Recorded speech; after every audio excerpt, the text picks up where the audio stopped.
వస్తే మనకి మంచిదని మనం చేస్తున్నాము. అప్పుడు దేవుని ఆశీర్వాదము, దేవుని ఆత్మ మనము దేవుని ఆత్మ మనం సంపాదించుకున్నా, లేకపోతే ఎలా ఉంటుందా? దేవుని ఆత్మ మనలో ఉండదు.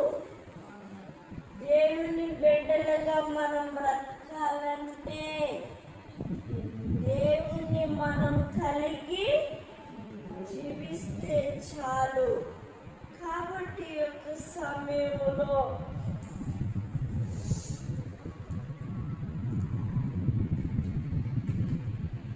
మనం ఎన్ని ఉంటే దేవుని మనం సంతోషపరుస్తామా? చెప్పండి. సంతోషపరచము.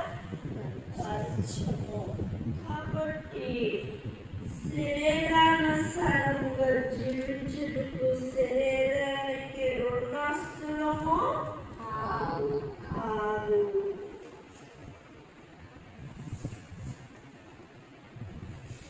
వీళ్ళు అధ్యాయములు వీరికి రాసిన పత్రిక 12వ వచనంలో మనకి మాట కనపడుతూ ఉంటుంది.